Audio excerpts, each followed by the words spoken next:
Bom, boa noite. Para quem não me conhece, eu sou Paulo, sou vice-presidente do núcleo do IAB, da Zona da Mata e Vertentes. O IAB também tem uma história, né, grande. O IAB é uma entidade centenária, uma das mais antigas do Brasil, e que tem nos seus estados departamentos, né? E alguns departamentos têm núcleos, como é o caso de Minas Gerais, que já tem 80 anos, né? E ao qual aqui o nosso núcleo está ligado. O IAB aqui da Zona da Mata e Vertentes completa em agosto 25 anos de fundação. Inclusive, estamos preparando algumas atividades especiais, né? Que espero que todos compareçam e prestigiem. Essa noite teremos a mediação da Ricardo Vanessa, que é coordenadora da Comissão de Sustentabilidade do Núcleo, e a conversa vai ser com o biólogo Arthur Valente. O tema será meio ambiente, as áreas verdes e planos para Juiz de Fora. Arthur Valente é biólogo e mestre em ecologia pela UFJF, doutor em engenharia florestal pela Universidade Federal de Lavras, é isso? Especialista em Mata Atlântica, foi analista e avaliador de espécies ameaçadas de extinção do Jardim Botânico, é analista ambiental do Instituto Estadual de Florestas, tendo sido secretário executivo do Comitê da Bacia Hidrográfica do Rio Preto e Paraibuna e subsecretário da SESMAU aqui em Juiz de Fora. Atuou na criação do Monumento Natural do Morro do Cristo, no Manual para a Regularização Fundiária REURB-E, da Prefeitura de Juiz de Fora, e nos licenciamentos do CONDEMA. Vou passar a palavra para a Vanessa para conduzir a nossa palestra de hoje. Obrigado. Boa noite, gente. É com grande satisfação que eu dou boas-vindas, né, ao 5º dia do ciclo de conversas, que o tema, como o Paulo já falou, é meio ambiente, áreas verdes e planos para Juiz de Fora. E eu estou aqui para mediar mesmo nessa conversa, e ao final, geralmente, a gente abre para perguntas, eu vou ficar aqui de olho no chat. E agora eu quero desejar, né, bom ciclo para vocês. E passo a palavra para o Arthur. Boa noite, Vanessa, boa noite, Paulo. Primeiro, agradecer, né, o convite que o IAB fez para eu poder participar aí do ciclo de palestras nesse ano tão marcante para o IAB, né, os 25 anos. Eu espero poder contribuir, né, um pouquinho com a minha experiência, um pouco do que já trabalhei para o desenvolvimento do tema, né, e das ações do Instituto de Arquitetos do Brasil, essa regional e Zona da Mata e Vertentes. Vou fazer uma apresentação.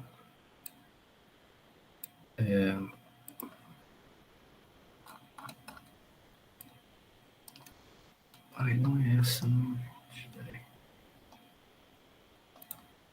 Peraí, gente.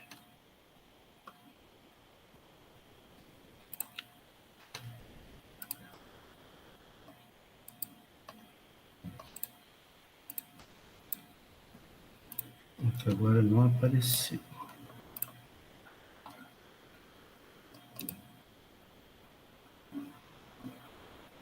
Vou compartilhar aqui.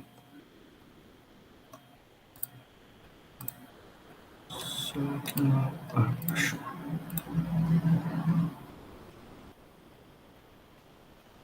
Compartilhamento. Sai em modo apresentação. Aqui eu coloquei em modo apresentação, mas ainda não foi para vocês. Aqui está aparecendo, né, os slides menores do lado. Peraí, então deixa eu cancelar. E agora eu vou lá.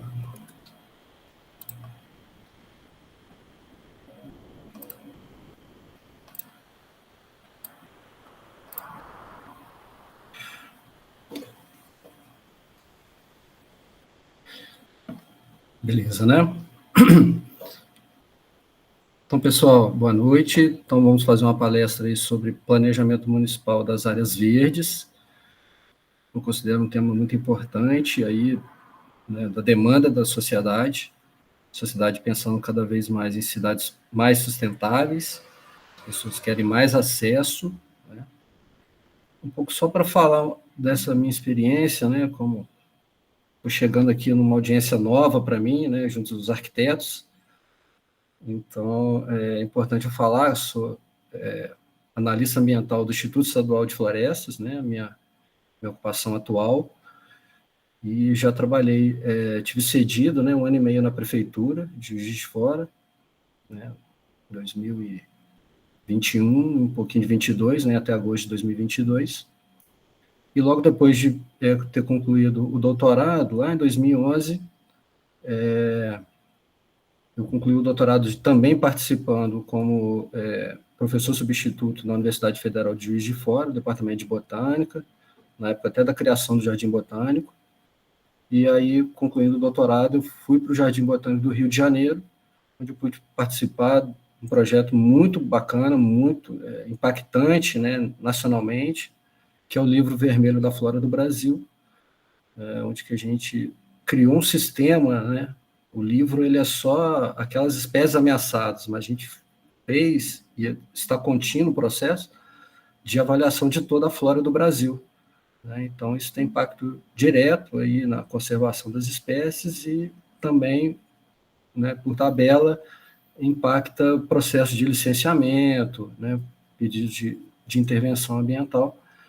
Quando são encontradas essas espécies, tem alguns critérios para avaliação, tá? Então, é legal a gente falar desses projetos que a gente participou de forma exitosa. Eu sou muito ligado às unidades de conservação, né, os parques, as reservas, e o que eu gostei muito de fazer, foi um processo muito difícil, né, foi o Parque Estadual Serra Negra da Mantiqueira, aqui próximo a Juiz de Fora, né, entre Lima Duarte, Olaria, Rio Preto e Santa Bárbara do Monte Verde, mas também de outras unidades, como o Parque Estadual da Mata do Crambeque, o Monumento Natural do Morro do Cristo, que é municipal, né, e o Manual de Regularização Fundiária Urbana, né, a REURBE, que eu acho que é um passivo da cidade, né, essa regularização, é importante a gente ter esse instrumento para poder os projetos andarem. Então, aqui uma imagem do Morro do Cristo, né, e com a área delimitada do Monumento Natural do Morro do Cristo. Então, aí a primeira grande área verde, né, em Juiz de Fora, que eu, né, ajudei e participei a criar. Nada a gente faz sozinho, né, sempre é uma equipe, sempre, né, uma turma boa, engajada, dedicada para fazer acontecer, e lógico, né, o apoio político da prefeita, né, ou seja, o governador em outras unidades, para poder apoiar, né, dar incentivo para a gente continuar no processo, porque é um processo que tem escuta, tem audiências, né, tem consultas, para a gente poder melhorar o projeto, inclusive, né, e diminuir os conflitos, né, que muitas unidades de conservação sempre tiveram conflitos na sua criação por não fazer esse diálogo com a população.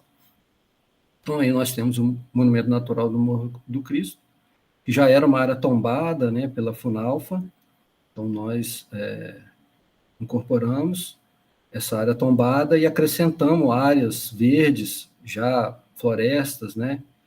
A gente pegou os shapes de lotes, né, e excluiu os lotes, então bem no limite deles, com a área natural, né? Tem a Cachoeira do Vale do Ipê, né, que é o local onde tem a primeira usina hidrelétrica do Brasil, na verdade é ali, né, antes da usina zero ali em Marmelos.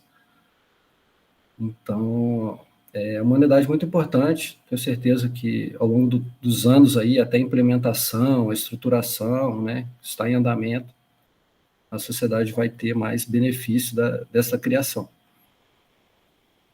O Parque Estadual da Serra Negra da Mantiqueira, ele é um parque já bem maior, né, já são 2.000 e tantos hectares, mais de 2.000 hectares, tem mais de 200 nascentes de água, tanto para o Rio Preto quanto para o Rio do Peixe, muito perto de Bitipoca também, né? Aquela vista que você tem lá de Bitipoca, lá do restaurante, né? Os fundos da vista é a Serra Negra da Mantiqueira, né? Então é um local também que vai certamente aí promover muito desenvolvimento, vai ter impactos, né, de desenvolvimento em relação à construção de casas, pousadas, né, sítios. Eu acho que isso vai ser também uma fonte, né, de trabalho para arquitetos. Eu espero que arquitetos urbanistas possam ajudar a gente a desenvolver melhor o entorno dessa unidade de conservação, extremamente importante aí para... Ela tem até mais fácil acesso do que Bitipoca, por exemplo. Recomendo muito já fazer um passeio no entorno, né, nas regiões ali do Funil, Monte Verde, Três Cruzes, para ir já conhecendo o local, que já tem muito turismo, cachoeiras que estão fora do parque. Um local muito bacana.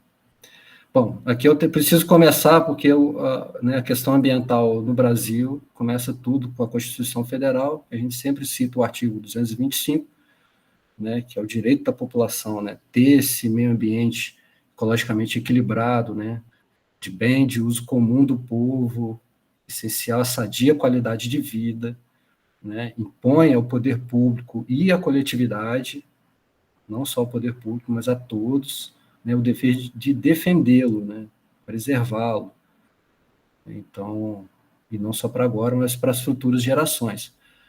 Então, é muito completo, né, essa definição aí, esse direito, né, ao meio ambiente da Constituição, e tem como operacionalizar isso, né, como transformar o sistema de meio ambiente num sistema democrático, né, e devido a tantas variações que tem com o meio ambiente, né, outros direitos, você tem coisas no âmbito do direito, né, da disciplina do direito, você tem poucas mudanças acontecendo, mas no meio ambiente muda muito toda hora, é muito complexo, as situações são muito variadas, então existem outros artigos da Constituição que ajudam a operacionalizar, né, como a distribuição das competências, né, porque não é só o nível federal, né, estados e municípios também devem ter, têm competências em comum sobre o meio ambiente. O Código Florestal, né, já a Lei 12.651, de 2012, né, a última versão do Código Florestal, que iniciou-se em 1935, depois tem uma versão em 1965, e a nossa última agora em 2012. Né? Não é as florestas, né, todas as florestas, vegetação nativa no país são bens de interesse comum, tá? É um bem comum, né, pertence a todos. Né? Assim como o mineral, se achar um mineral dentro, né, um ouro dentro de uma propriedade, não pertence a quem achou. Né? Os minerais também são patrimônio da União. Tá? Um exemplo, assim.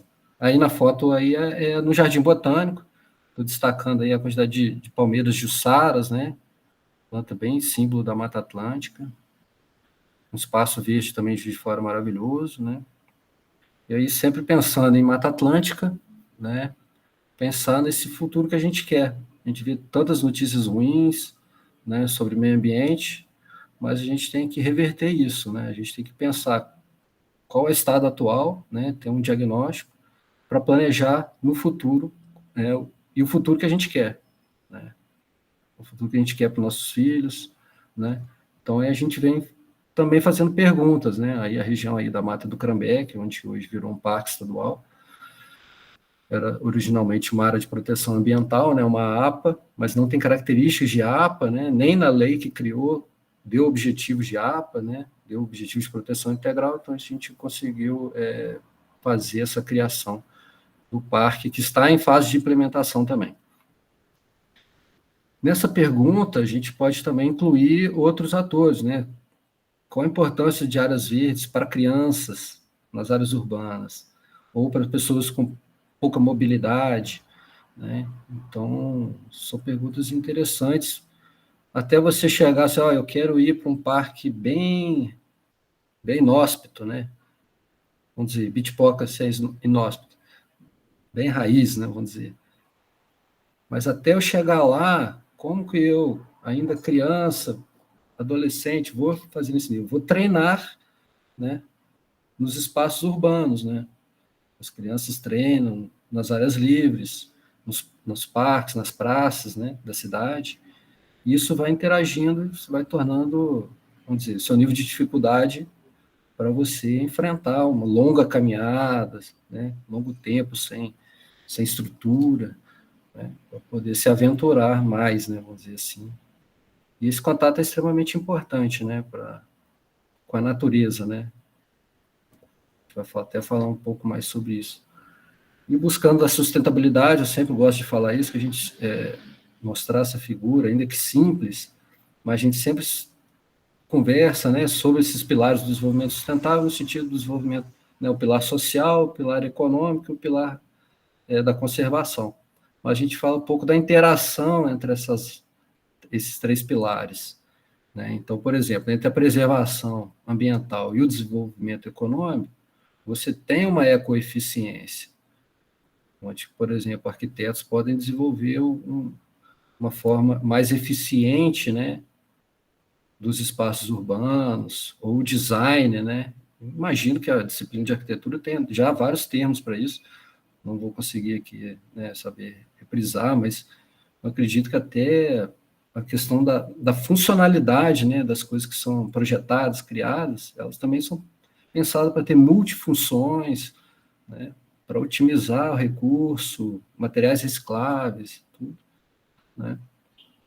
E você interagindo essas partes, você vai criar, de fato, um projeto sustentável. Você interage, você cria uma inserção social, você promove mais acesso às pessoas, às áreas verdes, ou a serviços públicos, né? Você está promovendo a inserção social, ou justiça socioambiental, né? Então, o caminho é esse, né? É sempre na interação, mais do que no próprio objeto em si, mas na quantidade que a gente consegue ver, né? E aí eu lendo um livro, até que eu trouxe de Viçosa esses dias, e foi muito interessante, porque eu já tinha recebido o convite, né, para fazer aqui para vocês, né, com o IAB, né, a palestra, e aí, bem no livro, eu estou vendo, é um livro sobre restauração ecológica, né, e aí ele coloca bem na introdução do livro essas várias disciplinas como um quebra-cabeça para fazer funcionar, né, essa restauração ecológica, né, essa reprodução da natureza. Eu achei bem bacana, a arquitetura está ali no centro, né, bem destacada, né, interagindo aí com o biólogo, né, eu aqui na minha função, né, da estrutura e função de ecossistemas, né, vou interagir com vocês que estão ali já preparados e pensando em harmonização de espaços, né, vendo quais são as demandas da população para vocês criarem meios de operacionalizar isso, né, e que interage pela educação, gestão, química, engenharia, né. Então, eu achei bastante legal essa imagem trazer para vocês. E muito tem se falado no estudo da ecologia, sobre serviços, né, serviços ecossistêmicos, serviços ambientais, para até remunerar o produtor rural ou o proprietário né, de um sítio, de uma área natural, pela produção de água, né? A gente fala muito do serviço ambiental, as nascentes. Quem tem uma nascente está ajudando a produzir água, né? Então, existem vários serviços ambientais, serviços ecossistêmicos, tem novos para serem descobertos, né? Isso depende se aquilo importa para você. Você consegue perceber aqui, né? Então, tem os básicos, né? Há serviços ambientais de natureza física, química ou biológica, por exemplo, né? Esses são alguns exemplos aí, né? A regulação do clima, né? Muito importante. A gente tem visto muito aí a questão da Amazônia, né? Como a destruição da Amazônia pode afetar o clima mundial. Então, a manutenção desse ciclo hidrológico, né? Não secar as fontes de água, né? Que é o principal desafio da humanidade deste século é a questão da água, né? Que desdobra em questão de alimento e outras coisas, né? Prevenção da erosão do solo, polinização também muito importante, é um serviço, né? Os alimentos são, né, produzidos, né? Os frutos só nascem com polinização, né? Pelo menos a larga maioria deles. Então, temos esse serviço, né? Pensar na natureza como serviços, né? Então, áreas verdes também têm serviços, né? Que agem, né? Então, a gente pensa muito nessa questão da gestão ambiental no território, né? Então, aí é toda aquela questão do planejamento, né? De ver como é agora, pensar como vai ser no futuro. Então, pensar em território, sistema de meio ambiente, a gente tem que pensar em governança, né? Porque, como eu falei, sozinho a gente não faz nada, é sempre com, né, com as pessoas certas, ou disputando ideias e fazendo evoluir, né, nos espaços democráticos para tal, né? Então, governança é governar com, né? O Estado sozinho ele não tem todas as soluções, ele precisa trazer a participação popular e tem que criar os espaços para isso, né? Para, inclusive, equilibrar as forças, né? Porque, às vezes, você tem uma pessoa, um grupo de pessoas financeiramente mais fortes, mas estão mal intencionados. E aí, né, se você não cria o espaço de diálogo adequado para equilibrar esse tipo de força, né, em que todos podem ter voz igual, né, então é por isso que no sistema de meio ambiente existe, né, os conselhos municipais de meio ambiente, as unidades de conservação existem os conselhos consultivos. Então, são espaços importantes para a gente desenvolver a questão ambiental. E aí, muito importante a questão do planejamento, né, para várias áreas ambientais. Tem planejamento, né? É importante porque eu vejo, por exemplo, os arquitetos é a expressão máxima do profissional que planeja, que faz a projeção, né? Ele é projetista, né? Então, é extremamente importante, né? A gente que acha que não, que já as soluções já estão dadas, é só chegar e fazer. Não, eu não acho. Acho que cada lugar, né, merece ser trabalhado de forma particular, né? Então, você, com planejamento, você otimiza as ações, né? Tem objetivos claros, mensuráveis, né? Você pode buscar recursos, o meio ambiente depende muito de buscar recursos de fontes externas. Sem projeto, sem planejamento, é muito, muito difícil, né? E aí, né, dentro do âmbito municipal, existem alguns planos, né, já da rotina das prefeituras, né, como o plano diretor, né, o zonamento ecológico e econômico. Então, existe o plano também municipal de Mata Atlântica, que é previsto em lei, na Lei Federal da Mata Atlântica, e que é importante para ajudar o município a planejar essas áreas verdes, né? Então, o Juiz de Fora já tem o plano diretor, está no forno, né, o plano de Mata Atlântica, né, a Universidade Federal de Juiz de Fora fez um convênio com a prefeitura, já entregou um produto, mas como tem que ser aprovado no CONDEMA, a gente não tem ainda um produto para divulgar, né? Eu não pude, por exemplo, ler ou extrair nada dele, né? Mas vai valer muito a pena, né? Até porque o plano diretor de Juiz de Fora é muito bom em relação ao mapeamento. Eu considero muito bom no mapeamento da vegetação nativa. Até vai comentar isso mais para frente, tá? Então, alguns benefícios, né, do Plano Municipal de Mata Atlântica, a gente espera, né, áreas para criar unidades de conservação, né, onde que, dessas toda vegetação nativa que o Juiz de Fora tem, onde que a gente pode aplicar, onde que é melhor investir primeiro o recurso, né, a prioridade. O plano serve para isso, né, colocar prioridades, né, no tempo. estimular áreas de recuperação, áreas para fiscalização, ecoturismo e atividades sustentáveis, né? Então, falta muito, né, para Juiz de Fora, falta agora pouco tempo para a gente ter, mas é um benefício que vai ajudar muito. Bom, Juiz de Fora está num contexto regional, né, ambiental, que é a região da bacia hidrográfica do Paraibuna, né? E aí a gente tem o Comitê de Bacia Hidrográfica, que é como se fosse o Parlamento das Águas, muito importante, né? Ele aí tem mais de 30 municípios participando, pega as nascentes do Rio Preto, que é um grande rio, divisor de estados, né, entre Rio e Minas, até São Paulo, né, por outro lado, e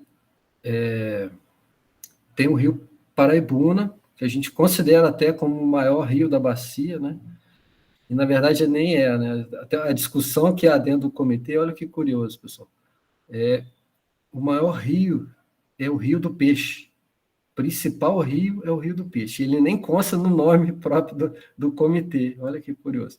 O comitê chama, né? Comitê de Bacia Hidrográfica dos afluentes dos rios Preto e Paraibuna. Né? Aí falta o peixe, falta o cágado, caguincho, como, né, para completar aí então o Rio do Peixe ele é considerado o rio principal nos estudos, né? E o comitê é muito importante, por exemplo, a questões da represa Chapéu d'Uvas, né? Fala muito da ocupação do entorno da represa Chapéu d'Uvas, que é uma represa sem licença ambiental. E vai ser no âmbito do comitê que a gente vai aprovar o zoneamento do entorno da represa. Então, na ausência desse instrumento importantíssimo, que é a licença ambiental, o comitê vai deliberar sobre o zoneamento. Aqui é um mapa do Plano de Saneamento Básico de Juiz de Fora, antigo da Zona Norte, né, que deve estar em atualização, mas está disponível na prefeitura. E aqui é a altimetria, né, da cidade. Eu acho bem interessante comentar, né, porque a gente tem o Vale do Paraibuna e temos represas importantes, né? Eu costumo falar que Juiz de Fora é uma cidade fortemente impactada pelas barragens. É uma cidade muito vulnerável às barragens, né? Você imagina esse volume de água da represa Chapéu d'Uvas no Vale do Paraibuna, né? Um caso improvável de estouro da barragem, né? Então, é uma cidade vulnerável, ela precisa ter um cuidado maior na questão ambiental em relação às suas barragens. E eu cito muito a questão da represa João Penido, né, que eu espero que não seja o exemplo para Chapéu d'Uvas de futuro. E eu acho que é uma barragem já muito vulnerável, né, ela é de terra, né, muito antiga, também sem licença ambiental, sem extravasador, e me preocupa muito, sabe? Me preocupa muito não ter esse instrumento da licença ambiental, né? E, por exemplo, eu não consigo conceber, por exemplo, um bairro que tem logo abaixo da barragem, como o Jardim L'Ermitage, eu não consigo conceber a aceitação desse loteamento. As pessoas que moram lá, infelizmente, têm, no caso de uma barragem dessa sofreu algum acidente, né? Sério, as pessoas não têm muito tempo para sair de lá, né? Igualmente as pessoas mais abaixo ali, né? Barbosa Lage, eu acho bem perigoso o risco, né, que há.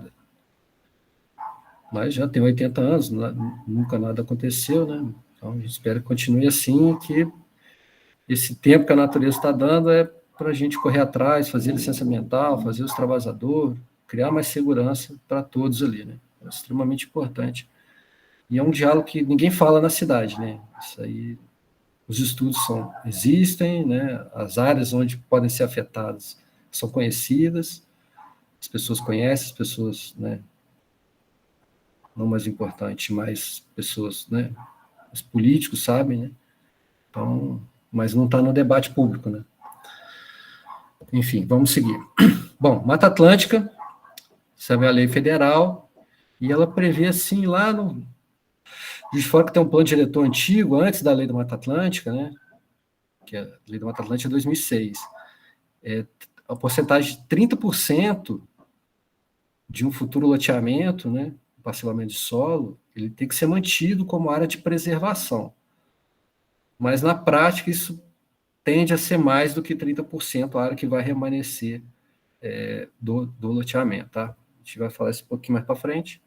Queria explicar um pouquinho da Mata Atlântica que a gente está, bem rápido, porque a gente está... Mata Atlântica tem aquela Mata Atlântica lá, costeira mesmo, né, umbrófila, e aqui a gente está na região da floresta estacional semidecidual, que é onde as árvores têm um período de seca, né, então a parte das árvores perde as folhas, né, no período. Algumas são totalmente decidas, e a maioria perde uma quantidade, né, mas não está totalmente sem folhas, igual as florestas decidas, né, as matas secas, mas também não é sempre verde também.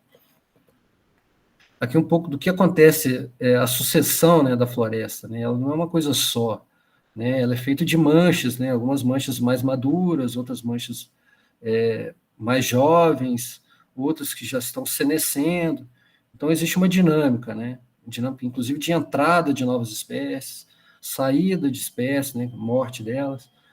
Então, é importante pensar a natureza dessa forma também dinâmica, né? E a lei da Mata Atlântica, ela criou um regime de utilização, que a gente chama de regime jurídico diferenciado. Então, ela criou estágios de sucessão com possibilidades diferentes entre elas. Então, existe a floresta em estágio inicial, né? Pode pensar na natureza aí, antes é um pasto sujo, né? E aquilo vai se regenerando, né? Os passarinhos vão vindo, vão trazendo sementes, né? Morcegos, a fauna, o homem vai reflorestando, e aí isso vai avançando, né? Do estágio inicial, do estágio médio, do estágio avançado, né? Então, a gente tem esses três, impactam diretamente, né? No que a gente pode fazer como área verde, né? Para uso, né? Então, existem, independente do qual estágio for, mas se algumas condições ocorrerem, né, não pode haver autorização para intervenção no bioma Mata Atlântica, né, como algumas espécies da flora e da fauna ameaçadas de extinção, mas se agravar o risco de extinção da espécie. Às vezes você tem a intervenção, mas não agrava o risco. Né? Ou proteger mananciais, né, ou proteger em torno de unidade de conservação, são alguns exemplos. Bom, então, no estágio inicial, dentro da lei da Mata Atlântica ainda, o estágio inicial ele é menos rigoroso na autorização, ele não prevê nem compensação ambiental. O estágio médio, ele só pode ser autorizado em caso de utilidade pública e interesse social, desde que demonstrado que não existe alternativa técnica e locacional. Tá? Então, utilidade pública e interesse social são coisas de infraestrutura, né, de serviços públicos. Mas existe um artigo, né, 2 artigos lá sobre a questão de loteamentos, né, como que fica a questão de, dentro de perímetro urbano, né, a aprovação da supressão de vegetação. Né, então, o que eu falei, que a reserva mínima, né, de 30%, né, ela tem que estar coberta, ela tem que restar como remanescente. Se o plano diretor ele após 2006, aí já é no máximo 50%. Tem que reservar, na verdade, 50%. Mas isso é uma área que a gente chama de preservação. Sempre num processo autorizativo de supressão vai ter a área de compensação. Então, vai somar a área de compensação se ela for feita dentro da mesma área, né? Com a área de preservação, e aí você vai ter uma preservação maior do que esses 30%. Né? Pode até sobrepor uma parte dessas duas, até 50% entre preservação e compensação pode se sobrepor. E no caso de estágio avançado, né, só em caso de utilidade pública, e no caso de lei Mata Atlântica, supressão de vegetação, mesmo no caso de utilidade pública, mesmo no caso de loteamento, você precisa de um instrumento que chama DUP, Declaração de Utilidade Pública. O técnico não pode só na lei e falar, não, isso aqui é utilidade pública, vou enquadrar aqui. Não é. Ela tem que ser uma declaração do governador ou do presidente. Não vale o prefeito, para fins da lei da Mata Atlântica. Então, existe um processo dentro do Estado, né, para aquisição da DUP. Então, né, o Estado depois vai consultar o IEF, né, para ver se emite a DUP. Não é difícil conseguir, mas é um instrumento que dá força, inclusive, para autorizações municipais. Né? Então, é um instrumento importante aí também para conseguir, né, essa autorização da intervenção na Mata Atlântica. Bom, aí vamos falar um pouco dos sistemas de áreas verdes que a gente tem. Aqui é uma imagem do Museu Mariano, então é uma imagem antiga, né? Tem uma ecologia fantástica lá no Museu Mariano Procópio, né? Esse lago, né? A questão das garças, né? Estavam poluindo, o cocô das garças estavam poluindo o reservatório, né? O lago. Porque o lago ele não vem de fonte natural, ele é abastecido de poço ou da água da chuva, né? Ou da água da Sesama. Então, como não tinha água da Sesama, o poço secou, as garças estavam ali no bambuzal, e aí o cocô delas tem muito fósforo, né? Então polui muito. Aí estava ficando muito verde, estava um cheiro ruim. Então a solução, uma das soluções viáveis e baratas, é o próprio pedalinho. O pedalinho consegue oxigenar a água, né? Com o uso e facilitar um pouco a depuração, né? A melhoria visual além de cortar o bambu, né? Diminuir, não sei se vocês perceberam isso. Houve um corte lá de manutenção, né, do bambu e tal. Então, coisas curiosas da cidade, né? Então, a gente tem um plano diretor que cria, né, sistema de áreas protegidas, áreas verdes, espaços livres. Né? Ele coloca como elementos constituintes desse sistema de áreas protegidas 5 tipos, né, de unidades, né? As unidades de conservação, do Sistema Nacional de Unidades de Conservação, os fragmentos de Mata Atlântica, que no plano diretor chama UPIA, né, Unidade de Proteção e Incremento Ambiental, os mananciais de abastecimento público, né, como João Penido, Ribeirão Espírito Santo, tem os parques urbanos e lineares e a ZURUP. Né? Só que esses 3 últimos, né, você vê que eu deixei em negrito a 1 e a 2, porque a 1 e a 2 são realmente coisas materiais, assim, no sentido que você... É uma unidade material, assim, você tem o limite dela, claro. O manancial, não, ele incorpora propriedades rurais inteiras, paisagens, né, parques urbanos e lineares também são manchas muito grandes, né, então elas não são... Né, depende de um projeto para fazer aquilo se aprimorar, não sei se eu consegui fazer entender, mas é mais fácil trabalhar com as unidades de conservação e as UPIs, para você entender o volume de área verde que a gente tem disponível. Né? Então, se a gente pega todas as UPIAs, é UPIA 1 e UPIA 2, toda UPIA 1 no município, você tem 24,6% do município. Eu acho isso fantástico, eu acho uma coisa muito legal. E todas que eu procurei ver, assim, no geoprocessamento, coincide. Mas eu olhei pouco. Tem que ter um estudo mais aprofundado para isso, até porque existe, né, a avaliação da SOS Mata Atlântica, que fala que a gente tem, vamos dizer, metade daquilo que as UPIAs dizem que tem. Né? Então, já cai para 11% de Mata Atlântica no município. Né? E ainda assim são 16 mil hectares. Eu acho isso um patrimônio fantástico. Né? Mas eu acho que ainda assim é mais. Até porque aqui eles avaliam fragmentos acima de 3 hectares. Quando eu fui avaliar as UPIs, eu até tive cuidado de ver quantas são menos de 3 hectares. Se isso dava um volume muito grande. Mas não dá. Não dá muita coisa de 100 só. Então, não é isso que explica essa variação. Então, realmente vale a pena a gente ter o estudo. Não sei se o plano de Mata Atlântica vai trazer esse diagnóstico. Né? Aqui é um pouco, conhece muito, eu vou até passar para frente, porque é mais interessante aqui, em que você tem um município muito grande, né? Aí, 143 mil hectares, ou 143, ou 1.400 quilômetros quadrados.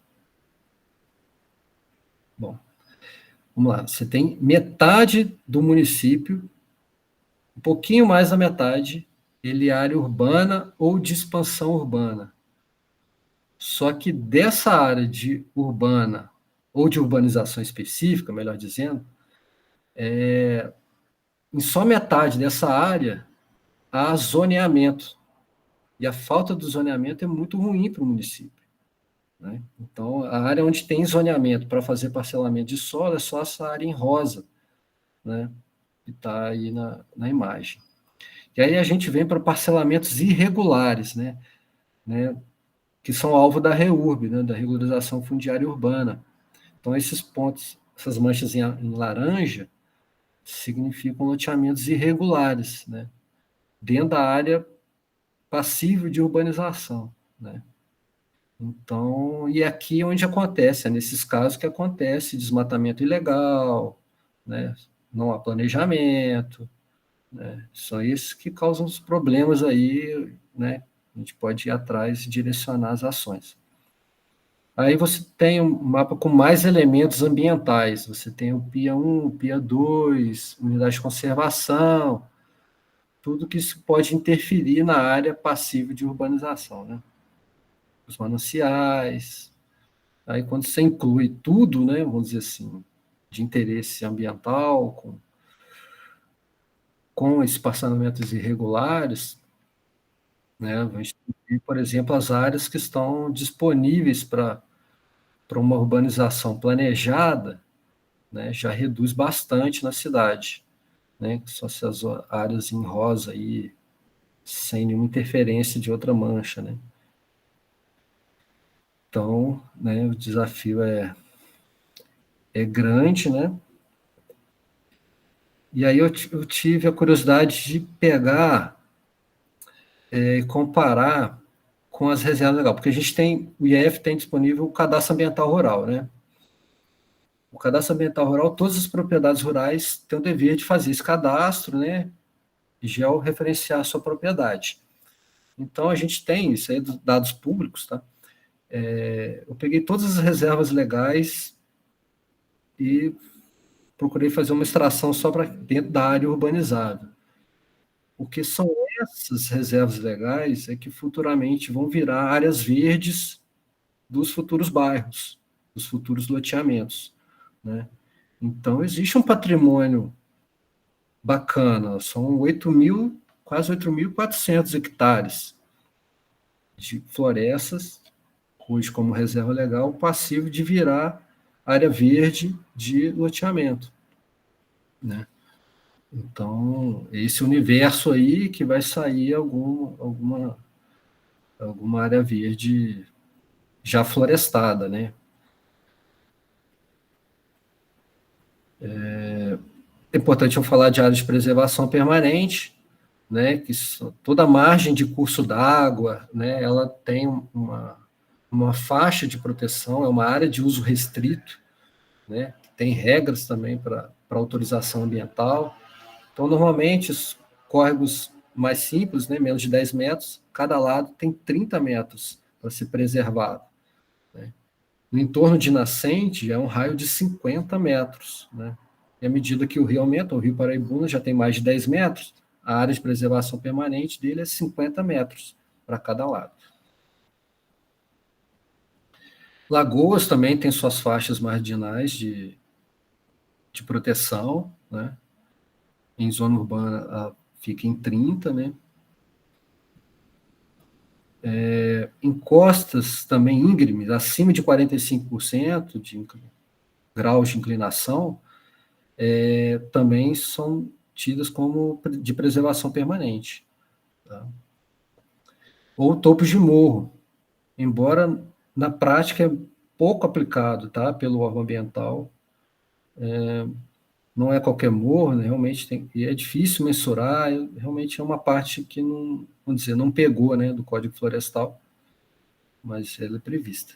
Mas é muito importante falar dessas áreas de preservação permanente, porque o ser humano insiste em ocupar essas áreas, insiste, né, em construir de forma irregular em áreas muito declivosas ou próximos a córregos, onde, quando chove muito, é uma força muito, né, muito grande da natureza. E aqui é o exemplo lá de Teresópolis, eu acho, assim, bastante tempo, né, em 2014, mas eu sempre gosto de mostrar porque plotaram, né, a área de preservação permanente por cima da área acidental, né, que sofreu com a inundação, com a enxurrada, né? Então, é exatamente nas margens desses 30 metros de cada lado é que a coisa acontece, né? Então, assim, realmente, quando há novos loteamentos, no planejamento, já se faz lotes sem a área de preservação permanente. Isso já dá uma segurança muito grande, né? Agora, loteamentos irregulares, as pessoas têm posse, não tem a matrícula, elas vão ocupando essas margens de preservação permanente e elas se colocam em risco, né? O risco da sua família, né? As futuras gerações, né? Então, causa muita dificuldade para o poder público. Depois tem que ir lá conseguir recursos, conseguir, né, mobilizar as pessoas. Então, por isso é fundamental planejar bem as cidades, né? Então, para intervenção em APP, utilidade pública, né, já pode ser feita sem aquela... Se não houver a supressão de Mata Atlântica, pode ser feita já de praxe, né, de ofício, essas obras de infraestrutura destinadas à concessão de serviços públicos, né, transporte, sistema viário, inclusive aqueles necessários ao parcelamento do solo urbano, tá? Então, são justificativos. Interesse social, no caso de intervenção APP, é infraestrutura pública destinada a esporte, lazer, atividades culturais ao ar livre, área urbana, ou mesmo a regularização fundiária de assentamentos ocupados pela população de baixa renda, né, a REURB-S. Para a REURB-S, intervenção em área de preservação permanente é considerada de interesse social, então passível de aprovação. Mas a lei também traz várias e várias outras formas que ele considera como baixo impacto. A Lei Florestal Mineira considera como baixo impacto, para fins de intervenção em APP, várias coisas. Eu destaquei algumas aqui que eu acho interessante para os profissionais da arquitetura, né? Abertura de pequenas vias, implantação de captação de água, condução de água, né? Trilhas, construção de rampa de lançamento de barco, manutenção de acero, plantio de espécies nativas, desassoreamento, manutenção de pequenos barramentos, né? E já uma deliberação do Copan, né, que é o órgão colegiado de meio ambiente, ele também traz outros, né? Sistemas de tratamento de efluentes, açudes de barragem, poços, dispositivo de até 6 metros quadrados, né? Para captação de água, né? Também é feito isso. Ou públicos, né? Então, ou pequena retificação de curso d'água também é considerado como baixo impacto, mas isso aqui é relativamente perigoso, que acima de 100, 125 metros, alguma coisa assim, já é licenciamento ambiental. Então, ele pula de baixo impacto, uma licença ambiental já. Então, tem que evitar ao máximo os desvios, né, retificação de curso d'água, que não depende só da agenda verde para autorização, depende da agenda azul, né, das águas, que aí é com o Instituto Irmão do IEF, né, que é o IGAM, para ser feita uma intervenção no recurso hídrico, né. Ultimamente passou, né, essa questão de intervenção em recurso hídrico sem autorização, né, que foi o pai do Neymar. Eu ia até botar uma foto aqui, depois eu achei, não, isso aí não é legal fazer, né, ele tem o direito de se defender, pode nem ser tudo isso que aconteceu, né. Eu mesmo, nas imagens, eu fiquei na dúvida. Eu acho que se ele fez sem licença, isso já é o grave. Agora, em relação ao projeto, eu não sei. Eu acho que foi um exagero, mas, enfim, fica pagando mico aí de estar fazendo as coisas sem licença e achar que o terreno é dele, só porque é dele, ele faz o que ele quiser. Não é assim, né? Então, tem outras atividades aí de baixo impacto também, passíveis de autorização. Não é porque é baixo impacto, não precisa de autorização, também tem que ser requerida autorização. Tá? E a reserva legal, que é, na regra geral, né, toda propriedade rural deve ter esse remanescente de 20%, né, essa é a regra geral, 20% da propriedade. Só que o novo Código Florestal disse que, para aquelas propriedades abaixo de 4 módulos fiscais, que em Juiz de Fora dá abaixo de 96 hectares, você só cuida da reserva legal daquela vegetação nativa que existir, ou que existia a partir de 2008. Tá? Então, isso beneficiou muitas milhares de propriedades que não têm o quantitativo de 20%, mas tem algum capãozinho de mata e aquilo fica como a reserva legal. Tá?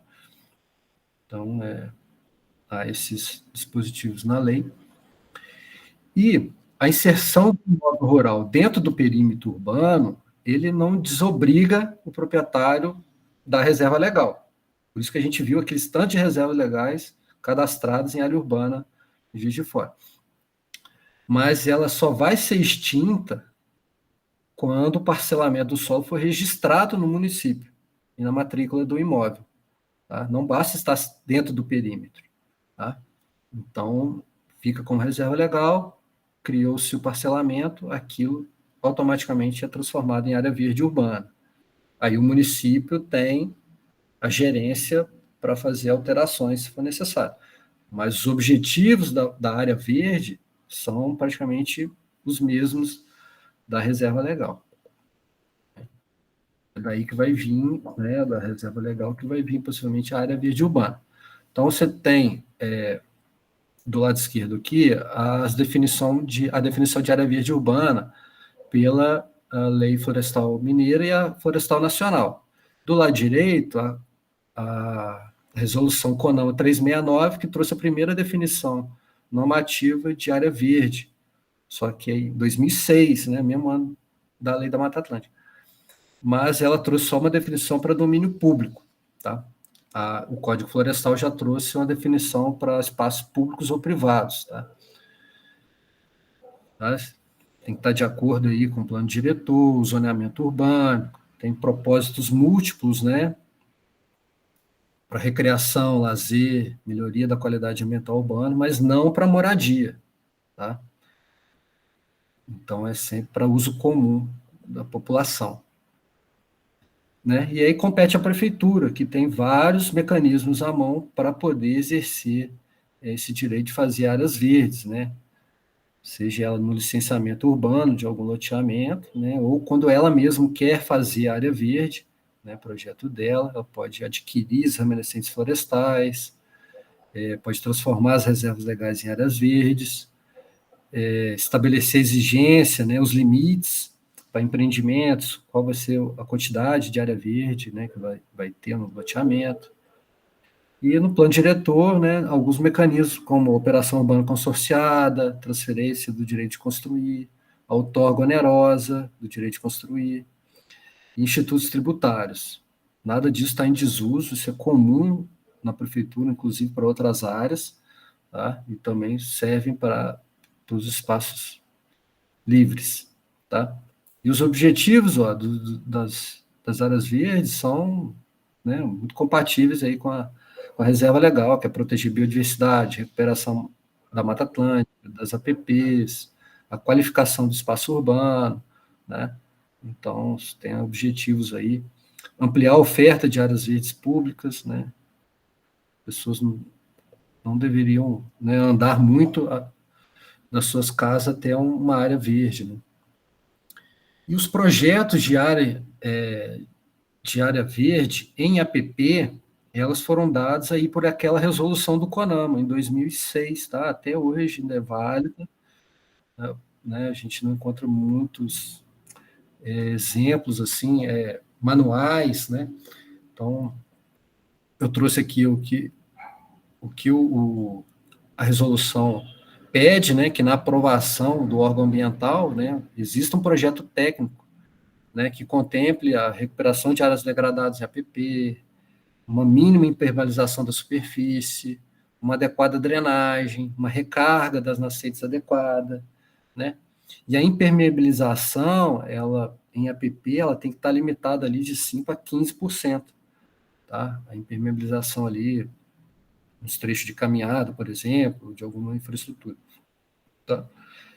E o projeto técnico, ele pode incluir outras coisas. Ele pode ter trilha ecoturística, ciclovia, pequenos parques de lazer, né? Hoje tem muito em parques temáticos, né? Bike park, né? Tem vários outros de temáticos, né? Travessias, mirantes, né? As trilhas também, com guarda-corpo, né? Então, infraestrutura com banheiro, né? Acessibilidade é importantíssima hoje, né? Tem a NBR para tal, tem as leis municipais também. Bom, mas quando isso está em uma vegetação boa ou secundária, em estágio médio ou avançado, aí já não pode se aplicar, né, assim, o uso direto dessas áreas para fazer esse tipo de infraestrutura, a não ser que não haja a supressão da vegetação. Conseguir que isso não afete a supressão da vegetação, talvez consiga, né? Então, existem muitos usos públicos para fazer em área de EPP, como trilha ecológica, né? Mirantes e plataformas de observação, ciclovias e caminhos para pedestres, áreas de lazer para recreação, áreas para educação ambiental, convivência, né? E aqui é uma imagem que eu gosto muito, eu acho que é um símbolo muito democrático, assim, que a gente vai para as áreas verdes, a gente quer, né, ter um espaço para confraternizar, né? Se bem que os objetivos, vou até mostrar aqui, a gente tem esse meio ambiente urbano nosso que nos estressa, nos causa muito acúmulo de hormônio ruim, né, o cortisol, e aí a gente fica estressado, a gente fica sedento aí por um refresco aí junto a uma área verde, né? Então a gente quer, né, ter acesso às áreas verdes para, né, equilibrar aí a demanda do cotidiano, sempre, né, benefício das árvores aí para o microclima, né, atenuar a temperatura, né, você avistar uma fauna, né, mas a gente tem se falado muito sobre diversificação de experiências. Isso ajuda muito, né, porque naquela ideia da harmonização dos espaços, da observação da demanda, o arquiteto também tem uma infinidade de demandas diferentes, né, de experiências que as pessoas estão procurando, né. Até os shoppings, né, hoje em dia, com o e-commerce, os shoppings estão procurando a ofertar mais experiência, né, ao usuário. Né? Você imagina os espaços livres, né? A pessoa pode querer para um espaço livre para ter sossego. Outros já querem, né, socializar. Né? Uns querem o contato direto com a natureza, né, ficar isolado. Outros já quer fazer uma aventura. Outro está buscando uma união familiar, né? Outros vão atrás de cultura, né? Quer saber se lá tem expressões culturais, né? Existe um turismo específico, né, e crescente, então é importante fazer essa observação, né? Sempre conhecer o local, ver o potencial, reaproveitar, né? Para aumentar a identidade, né? E não criar uma coisa totalmente muito nova, e isso não é uma garantia, né? Então, a gente tem que planejar aí as experiências, as atividades, sobre o ambiente, fazer um bom diagnóstico sobre tudo isso, né? E ver os benefícios que o seu projeto pode proporcionar. Aqui um pouco de coisas que acontecem em unidade de conservação, né? Saindo um pouco aí da coisa só em praça, mas vocês podem levar isso para a praça, o que as praças podem oferecer, né? Se pode ser só caminhada, pode ter sei lá, um festival curto, né? Pode ter né, aí, tá vendo, observação de aves, isso tem crescido muito nas unidades de conservação. Eu adoro tirar foto de passarinho, eu vou na praça, eu também tiro foto de passarinho, mas eu vou nas unidades de conservação e também faço isso. Então, é muito importante.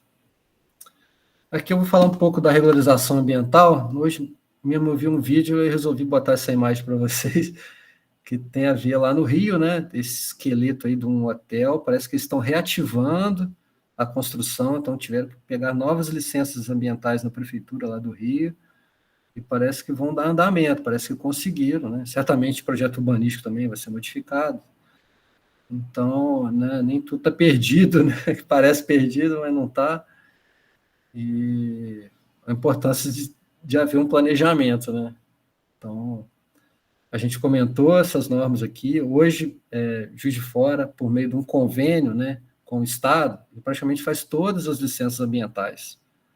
Tá? Quase todas as licenças, competência agora da Prefeitura. Tá? Então, a gente falou muito do Código Florestal, a Lei Complementar 140 é o que distribui competência para estados, municípios e União, tá? Lei da Mata Atlântica, o SNUC é das unidades de conservação. Então, a Prefeitura hoje faz a intervenção ambiental em APP, tanto urbana quanto rural, faz o licenciamento ambiental, né, de classe 1 a 4, faz o licenciamento ambiental, por exemplo, de posto de gasolina, meio, né, do Estado para o município, a partir de 2020, as autorizações de baixo impacto, as de caráter emergencial, né, e o Estado, ele continua fazendo todas essas intervenções, autorizações, mas para aqueles municípios que não têm essa estrutura que tem Juiz de Fora, tá? Mas aqui Juiz de Fora continua fazendo, quando é simples declaração, tá? Quando é um cadastro de plantio de eucalipto, né? Ou a relocação da reserva, quando está desvinculado ao licenciamento ambiental. Tem a análise do cadastro ambiental rural e o PRA, que é o carro-chefe hoje do IEF, tá? A agenda do IGAN e da SEMAD continua, a gente tem um núcleo em Juiz de Fora, ali na Avenida Rui Barbosa, tá? Mas a prefeitura tem a SESMAUR, né, que é 2 secretarias em uma, né? Faz licenciamento urbano e faz o ambiental na secretaria só, né? E é bem estruturada, né? Profissionais muito competentes. Durante essa passagem minha lá na prefeitura, a gente conseguiu fazer uma coisa no CONDEMA que eu acho de suma importância, porque é para dar mais segurança, maior qualidade aos loteamentos, é que loteamentos acima de 5 hectares no município, eles passem pela licença ambiental, pelo licenciamento ambiental. Antes era só acima... a gente incluiu os condomínios de lotes na lei de loteamentos de Juiz de Fora, no ADN do CONDEMA, né, que já é mais restritiva, já era mais restritiva do que a do Estado, que a do Estado é a partir de 15 hectares que tem que ser licenciado ambientalmente.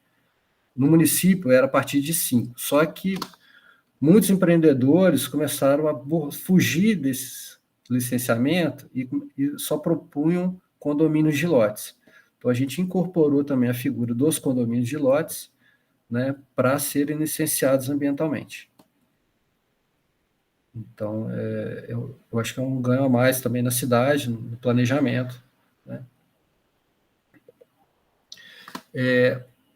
E uma oportunidade para criar áreas verdes é por meio da compensação da intervenção APP.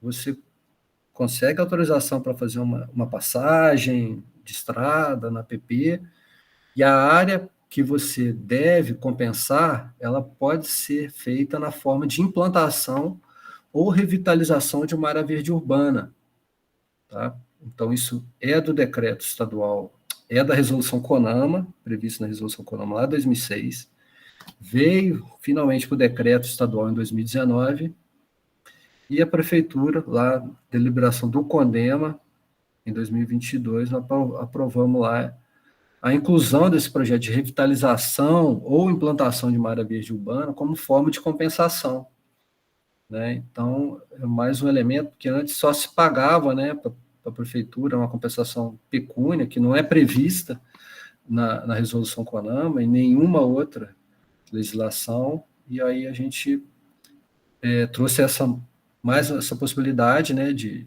forma de compensação, além do reflorestamento em APP, poder fazer essa revitalização, e acredito que isso possa abrir caminhos para ganho ambiental na cidade. E aí, tirando todos esses aspectos aí de gestão de territórios, falar um pouquinho da gestão da propriedade, que é a do produtor rural. O direito de propriedade é o que ele tem em mente, né? Mas a gente tem que conciliar com a função social, né? E os bens de interesse comum. Então, a gente tem que chegar, o papel nosso lá no IEF, por exemplo, é fazer essa integração, né? Convencer o produtor que ele precisa ter segurança hídrica, né, para conseguir continuar produzindo, né? Então, a gente fala muito em propriedade legal, né? Que quem é dono de uma terra precisa diversificar o seu investimento, né? Ter pecuária, com floresta plantada, com apicultura, piscicultura, né? Culturas de ciclos diferentes, né? Mais curtos, mais longos, mas ter a sua reserva legal, ter a sua área de preservação permanente, para manter a sua nascente, né? Dos benefícios da vegetação.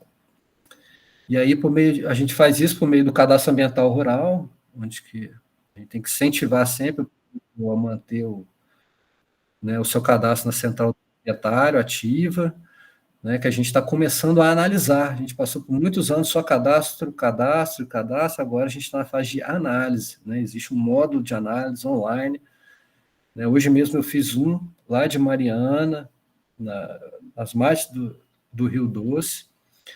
Então, a gente está aí com foco total de tirar esse atraso, né, da falta de análise, né? O estado do Espírito Santo, por exemplo, já tem metade analisado, né? Então, mas que bom que chegou, que bom que está disponível, né, esse modo para a gente também seguir o pós-CAR, né?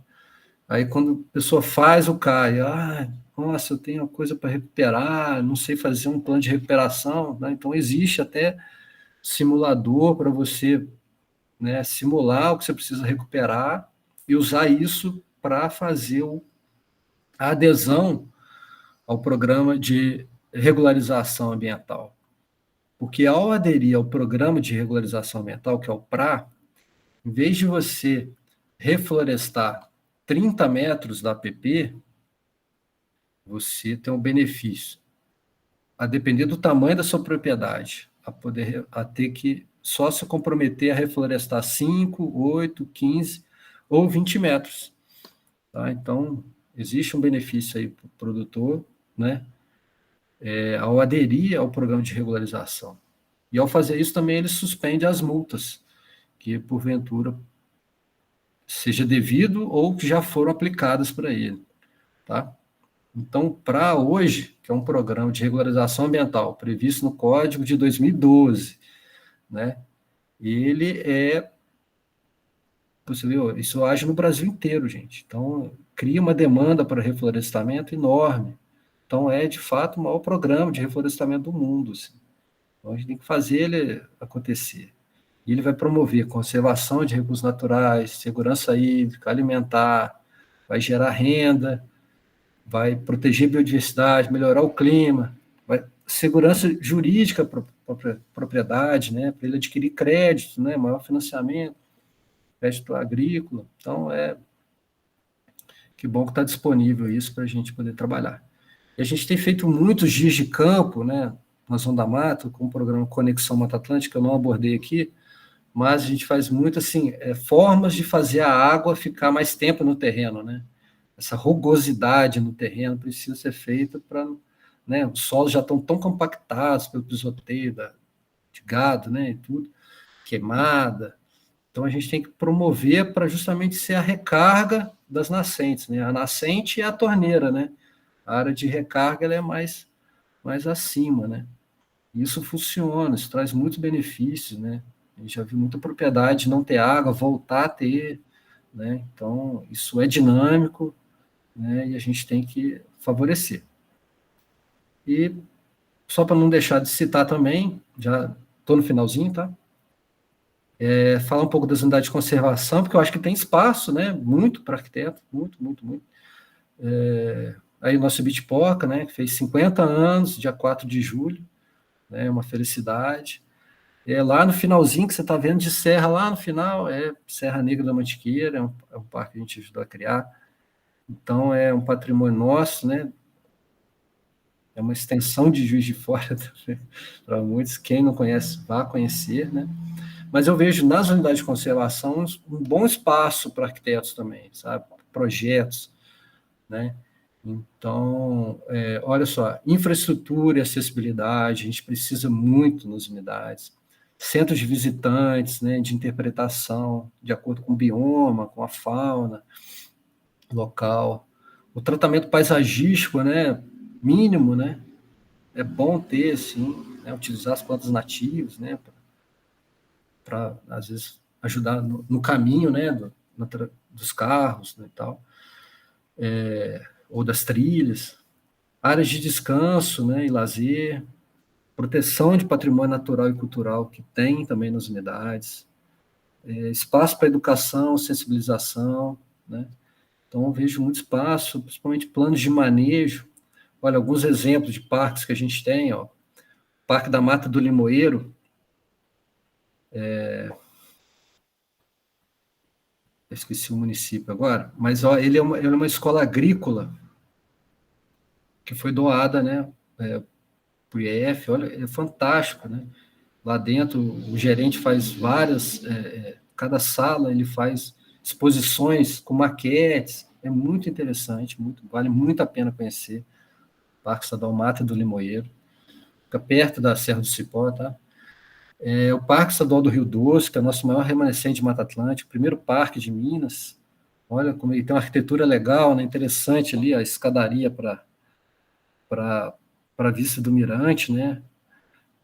Imitando um lagarto, né? Ou um jacaré, não sei. Mas, né, é curioso, assim, não existe um diagnóstico, né, sobre a arquitetura das unidades de conservação, né? Embaixo ali está o parque lá em Ouro Preto, lá em Itacolomi, né? Mas a gente precisava de um diagnóstico, né, sobre essa infraestrutura das unidades, o que tem de patrimônio cultural, né? Eu tenho certeza que vai ser descoberto aí muitas coisas interessantes. Acho que um tema de pesquisa seria muito relevante. Olha só, o Monumento Natural Peter Lund, né, ele tem um museu dinâmico, interativo, né, com assadas aí de preguiça gigante. A gente tem grutas, né, fantásticas, bem iluminadas. Tem museus, né, dentro de parques. Então, eu acho que tem espaço, né, para arquitetos dentro das unidades de conservação e, né, os governos deveriam estimular essa forma de planejamento, porque é muito ganho, né? É muito ganho para a sociedade, né? Você vê que planos de manejo, né, de unidade de conservação, quando não tinha, que é uma imagem de bitpoca à esquerda, olha a quantidade de trilha, não sei se vocês conseguem ver, pequenas veias, como se fossem pequenas veias, assim, de trilhas. A partir do momento que teve, antes eu tinha uma imagem aqui de 2014, já estava assim, agora eu coloquei, atualizando de 2022. Olha como recuperou. E você tem mais visitação, você tem mais pessoas entrando nas unidades. Só que você tem áreas mais bem preservadas agora. Então, quando você estrutura, planeja, faz a infraestrutura adequada, você permite até um acréscimo de visitação com menor impacto. Então, é isso que a gente busca, né? Nas unidades de conservação hoje, fazendo manejo, sinalização de trilhas, por exemplo. Vários, né? A sinalização é uma coisa, né, tem uma psicologia muito grande, que mostra como o lugar está cuidado. Se a placa está suja, está feia, está apagada, cara, né, é sinal que não está sendo olhado. Então, as pessoas que querem fazer coisa errada vão se sentir estimuladas, né? Então, é muito importante isso. Aqui também um jeito de intervenção em trilha, né, para melhorar a drenagem, né? Então, existe até uma disciplina mesmo, manejo de trilhas, né? Então, isso pode ser aplicado para a implantação de novas áreas verdes, né? E, assim, fim, gente, porque eu fui tentando fazer uma apresentação aqui para dar muitas ideias para vocês, né? Poderem perguntar, poder estimular, né? Tive um pouco de dificuldade para saber esse norte que eu dava na apresentação, mas eu acho que eu tentei trazer aí os elementos que eu trabalho mais comumente. Não tinha como eu trazer. Eu não falo aqui pelo IEF, nem pela prefeitura, né? Aqui são opiniões minhas, então também não podia trazer coisas que são institucionais, que não são públicas, né? Então, tentei fazer dessa forma. estão aí para meus contatos, tá? Podem mandar e-mail que a gente pode desenvolver alguma coisa que tenha ficado ainda, né? Mas estamos aí. Agradecer o IAB, a audiência aí até agora, tá? Essa apresentação. Obrigado. Muito bom, Arthur. Muito obrigada, viu? A gente que agradece sua disponibilidade aqui, né, para falar sobre esse assunto. E eu achei muito bom, assim, a forma que você escolheu abordar, né? A relação, você começou com a relação do macro, assim, né? E depois foi fechando mais para a relação da arquitetura, dos espaços públicos mesmo, né? As áreas verdes dentro da cidade. Eu achei muito bom e ampliou muito para a gente, porque a relação da arquitetura, assim, o que a gente pode relacionar ao meio ambiente, né? Né? Porque a gente pensa o que a gente pode fazer para conscientizar as pessoas, né, os moradores, as pessoas que convivem na cidade em relação à preservação do meio ambiente. Mas no caso você aqui falou muita coisa que conscientizou a gente que é arquiteto, porque é muita informação assim que a gente tem acesso, mas às vezes não tem tanta área que a gente pode É muita abordar, área, né? né? Isso. A gente perde o foco às vezes, né? Mas muito, muito bom a forma que você abordou o tema aqui com a gente. E aí eu vou ler a pergunta aqui que tem no chat, e quem quiser também abrir o microfone ou fazer mais perguntas também, fica à vontade.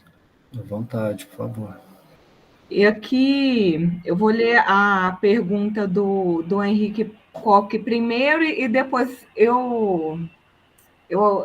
você pode falar, Paulo, tá? Ou você quer falar agora, já de uma vez, antes de eu ler a pergunta? Não pode ler, minha coisa é outro assunto. Pode falar, depois Tá. eu falo. A pergunta do Henrique Kopp aqui é: como a iniciativa privada costuma se posicionar perante o tema aqui proposto? Pensar, analisar, preservar, propor algumas iniciativas eficazes?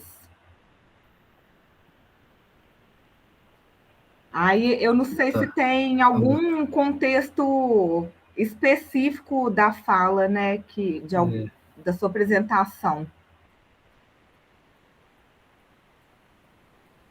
Na verdade, a iniciativa privada é ela que, né, assim, tem de fato, a iniciativa, né? O poder público, ele faz mais a gestão, né? E aí vai vendo que é passível de regularização, de aprovação, mas a criatividade vem da iniciativa privada, de fato, né? E Porque mesmo tendo as leis assim, né, acho que falta fiscalização também, né? Você deu o exemplo lá do pai do Neymar, que muita gente deve fazer, construir de uma forma irregular. Às vezes não tem acesso, às vezes tem acesso e constrói, mas às vezes não tem a acesso gente tem, às leis, o porque que ele está perguntando pode. sobre iniciativas eficazes, né? Então, eu pensei muito naquelas soluções baseadas na natureza. Eu nem explorei, né? Mas existem várias. Ai, passa a moto aqui, atrapalha o som. Mas tem muito dessas soluções baseadas na natureza, né? De arquitetos, paisagistas, né? Que fazem para esses loteamentos mais famosos, né? Algumas cidades têm, porque Juiz de Fora é mais assim, é só nos loteamentos mais de maior investimento, né?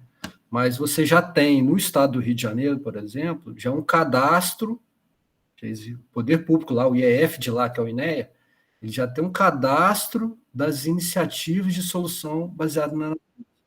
Então, já ocorre em microescala várias iniciativas que eles falam, vamos fazer um cadastro aqui para a gente criar um catálogo, né, para a gente fazer alguma coisa e poder fazer um manual, poder estimular depois, né.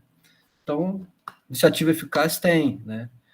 E é nas pequenas cidades, nas cidades médias, é onde que vai ocorrer essa criatividade, né? Você não vai esperar isso numa cidade grande, onde que as coisas são difíceis de mudar, né? Então, é na pequena e média cidade que essas coisas novas que vão surgir, né? A outra pergunta aqui, que está no chat do Henrique também, é como tem sido feita a comunicação com a população da cidade e rural sobre a importância da pesquisa acadêmica neste setor de preservação do patrimônio natural? Esse é um desafio não só para a academia, mas também para nós, né? Do IEF, né? Órgão estadual, é sempre uma dificuldade, né? A gente, produtor, tem receio, né, de tudo, né? Receio da mudança. Então, é um desafio constante, né? Você chegar num produtor rural, por exemplo, e falar assim, ó, eu tenho uma tecnologia aqui, você só vai cercar e vai virar uma floresta. Se o cara não vê você plantando uma coisa ali, ele não vai acreditar que vai gerar uma regeneração natural, que você vai lá, né, tirar um pouco a compactação do solo, transpor o solo da. Ele vai, se não plantar mesmo a árvore, que é o tradicional, ele não vai acreditar no seu trabalho, aí, no fim, ele vai pegar aquela cerca, vai tirar, vai botar em outro lugar. Uhum. Então, é um desafio constante, né, de estar estimulando. Por isso que a gente fez muito essa pegada da segurança hídrica, né? Que ele vê que a água seca na propriedade, né? Na hora que você faz uma atividade, ó, isso aqui vai aumentar a água na sua propriedade, né? Então, dá resultado, né? Muito imediato, e a água é tudo, né? Tudo, né? Produção, na propriedade. Então, tem esses caminhos, né? É o novo produtor rural, né? Que a gente fala, né? O conceito do novo produtor rural já é com essa consciência, né? Ô, Paulo, você queria falar? Sim, eu esqueci no começo de falar. Bom, primeiro eu queria agradecer, parabenizar aí a palestra do Arthur. Que eu esqueci de agradecer a Ensine, que tem fornecido a plataforma e tem dado apoio técnico para a gente. Alguém tem mais alguma pergunta? Fábio, Cristiane? Pode ficar à vontade aqui. Você tem, Paulo, alguma dúvida?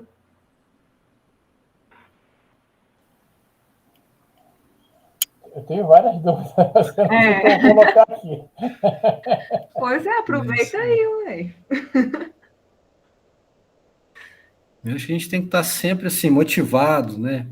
Porque o desafio é grande, é muito grande. O que está para vir aí de emergência climática, isso não é brincadeira, porque isso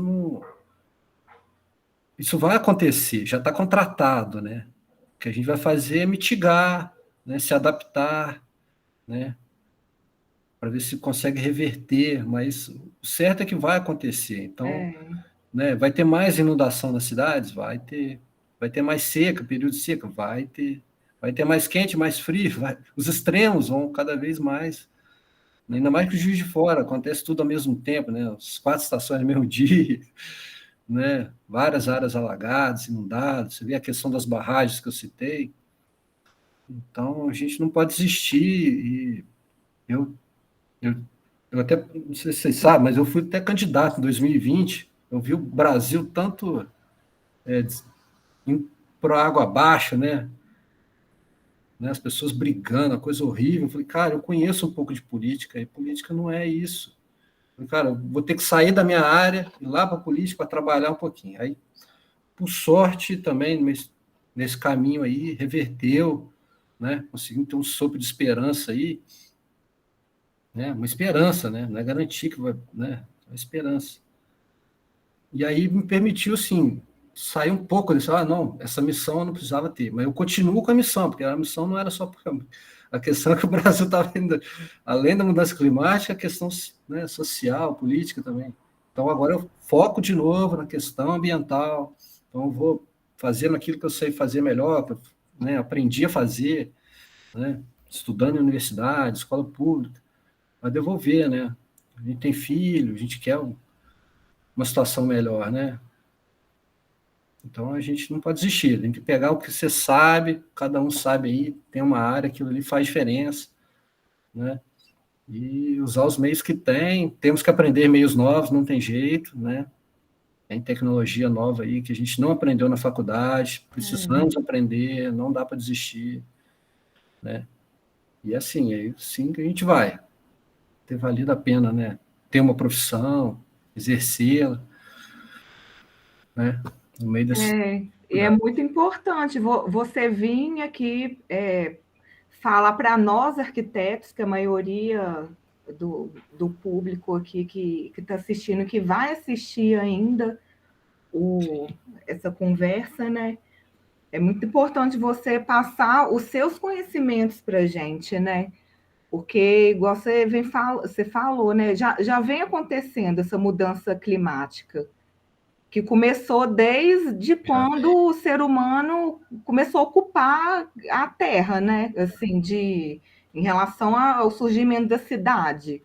E Sim. aí já vem acontecendo essa destruição, se não começar a reverter agora, né? A natureza é muito mais forte que a gente.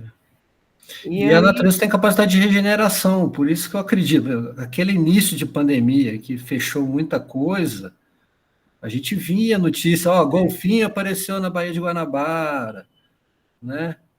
Então, um pouco que a gente dá uma adaptada, né? Uma coisa assim, já é capaz de ver a natureza regenerando. Então, as florestas crescem, né? Se você plantar, a planta, né? Ela tiver a condição ideal, não pegar fogo, não for cortada, vai crescer, né? Então, né? Eu já plantei coisas que vi em 5 anos virar árvore, né? Então, é possível, gente. É importante ter essa esperança aí, né? É importante que a gente fale sobre isso acreditar. também para o poder público incorporar na sua agenda, né? Prefeito, governador, presidente, não vai botar aquilo na ordem do dia se as pessoas não estiverem falando, né? Então, a gente precisa saber dizer sobre isso, né? Quero praça, quero, né, aqui, quero...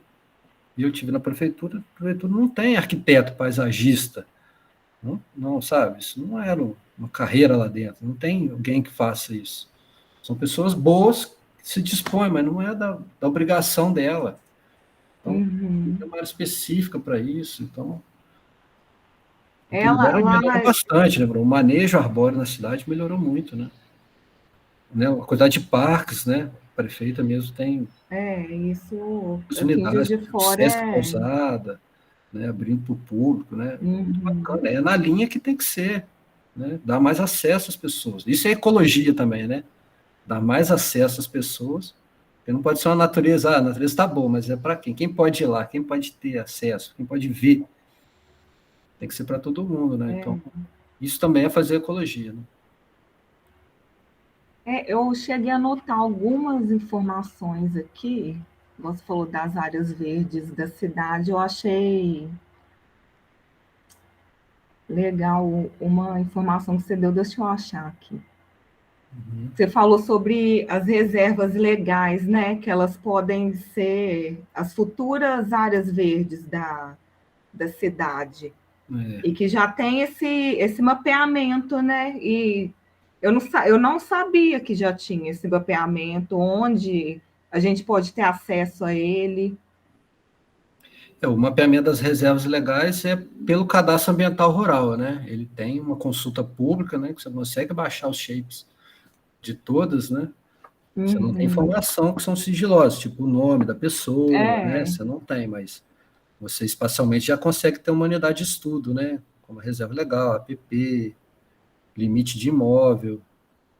Então, áreas grandes, acima de 100 hectares, elas já devem ter 20% de reserva. Então, 20% possivelmente vai virar área verde. Se ela não é toda coberta de mata, você vai poder fazer várias coisas nessa área, né? Ou você pode, junto com uma área de preservação permanente, promover uma extensão. Eu vi vários casos disso, alguns com sucesso, outros não tanto, por falta desse projetista, né, na cidade, desse cuidado, às vezes é uma população pobre. Pergunta se ali pode fazer uma praça, utilizar, porque isso virou terreno baldio. Aí você vê que tem uma dificuldade da prefeitura, uma cultura dentro da prefeitura difícil de, vamos fazer aquilo valer, vamos fazer aquilo. Aquilo dá para fazer. A gente estudar um pouquinho, mapear melhor, dá para propor alguma coisa. Né? Porque é importante ter esse equilíbrio de áreas verdes dentro da cidade, né? Isso, é. E fazer infraestrutura, quando criar, que demande pouca manutenção. Porque se você, por exemplo, construir uma casa e não cuidar dela, as pessoas vão roubar tudo da casa, tudo, absolutamente tudo. Vai sobrar só a parede. Agora, mas precisava daquela casa? Será que às vezes só o passeio, que as pessoas só precisam chegar no lugar, né? É Tem um muito bebedouro, importante. um acesso à água assim facilitado. Não precisa de muita coisa para ter a interação, né? Vocês não estão lá, vou lá porque eu vou sair da minha casa para ir em outra casa, não. A não ser que seja um museu, uma coisa assim que vale a pena, né? Mas no fim ela quer a área verde mesmo, então ela só quer ter o acesso, chegar lá, o carro não quer, uma estrada muito ruim, não, né? Criar circuitos, né, para bicicleta, também é uma coisa que está muito em voga, né? Se for ver, você pesquisa rapidinho no Google, assim, quais as melhores cidades do mundo para se viver, né? E todas as cidades listadas, elas estão relacionadas a uma cidade com muita área verde, Muita né? área verde, sem dúvida. Com essa relação do planejamento, de ciclovia, que a pessoa consegue, se sente à vontade na cidade, né? A questão do bem-estar, assim mesmo. Cidades igual Rio de Janeiro, Belo Horizonte, João Pessoa, que eu já conheci, né? Então, cidades que realmente me impressionaram pela quantidade de árvore, assim, é bem legal. Juiz de Fora, nesse sentido, eu acho que tem pouco, mas porque, né, construções irregulares, né? Não tem passeio suficiente, né? Aqui os vales são muito encaixados, né? Então você não tem muito espaço para fazer um passeio largo o suficiente. Né? Uma coisa que, voltando numa informação aqui que você falou sobre a represa João Penido, que ela não tem a licença Ela não tem ambiental licença. Não. ainda. E por que não... Por que isso acontece, assim? De um... tipo assim, Como, né? como é que deixa? Eu, dentro do comitê, eu sempre ressalto muito isso. As duas barragens não têm licença ambiental, né? Nem Chapéu d'Uvas, nem João Penido, né? E é muito preocupante a de João Penido, porque não é de concreto, né? Ela não é tão bem feita igual é Chapéu d'Uvas. E, de fato, me preocupa, sabe? Não é nada emergencial, não tem nada lá que... Né? Mas eu penso Mas, assim... se tivesse a licença ambiental, o que ia ter? Ia ter os instrumentos sonoros, né, de aviso quando há um perigo. Não tem isso hoje. Porque deixa Não todo dá um minuto mundo para as pessoas saírem. Não correndo dá um risco. minuto para a pessoa sair de casa. E a gente já teve exemplos, né, de barragem. Assim, o que acontece? As pessoas falam que não é questão se vai estourar ou não, é quando, né? Mas é uma questão Um assim pensamento difícil, né? que precisa ter mais atenção mesmo, assim, mesmo já tendo 80 anos lá, né? É uma questão preocupante, assim, que você fala, né? São os desafios diários que a gente... Eu acho que a sorte nossa também é ter uma empresa boa igual a Cesama. A Cesama é uma empresa muito boa, gente. A Copasa, que tem muitos municípios, né? É boa também, mas ela atua em muitos municípios, né? Então a Cesama ela consegue focar na cidade, né? Manejar bem as represas, né? É um trabalho que eles fazem assim, como se fosse um afinador. Também tem um perigo da perda de pessoal, né? Que existe um conhecimento adquirido, mesmo pessoas que às vezes não são tão um alto nível técnico lá, às vezes estão na coisa muito operacional, mas são antigos lá e fazem um trabalho ótimo, né? Sabem fazer a leitura correta, todo dia tem que fazer uma leitura, né? São afinadores de instrumentos da cidade que, vamos dizer, tocam muito bem, né? Uhum. E está investindo, né? Está investindo bem, tem a nova doutora, É. né? Está aumentando o tratamento do esgoto, né? Aos poucos, mas já está mais velado, mas está indo, né? Então, Ô, Arthur, eu agradeço. Paulo, você quer fazer alguma pergunta? Acho que não tem ninguém mais aqui. Se Não, deixar, a gente fica aqui, né, fica. perguntando várias coisas, que é muito abrangente esse assunto e dá para relacionar muito com a arquitetura. Se complementam, né, os assuntos assim. Sim, Mas eu queria te agradecer muito pela disponibilidade e também falar assim, em nome do IAB, que a gente está disponível para te ajudar em alguma coisa, né? Para a gente manter o contato para qualquer coisa depois também. com certeza. Os postos estão abertos. Agradeço demais. Desculpe aí qualquer, Não, que isso. né, coisa. Foi ótimo. Muito obrigado aí ao Henrique, Cristiane, Paulo, Passar a Fábio. palavra para o Paulo também. Obrigado, Vanessa. E vai ficar, a gente gravou e a gente coloca no YouTube também, fica disponível. A gente te manda o link, se você quiser divulgar depois, né, para outra pessoa também. Fica à Bacana. vontade. Obrigado. Só para fechar, eu gostaria também novamente de agradecer ao Arthur a disponibilidade, a palestra. Estão ouvindo, né? E ressaltar que, como falei no começo, a gente, em agosto, a gente está preparando uma programação especial e a gente já pode até adiantar que no dia 17 provavelmente dia 17 de agosto, nós teremos uma palestra da arquiteta paraguaia Glória Cabral, que recebeu o prêmio Leão de Ouro da Bienal de Veneza em 2016. Essa é uma palestra presencial e a gente mais à frente vai divulgar com mais afinco isso. Obrigado. Boa noite. Obrigada, gente. Boa noite. Até mais. Boa noite. Obrigado. Tá? Boa noite. Tchau.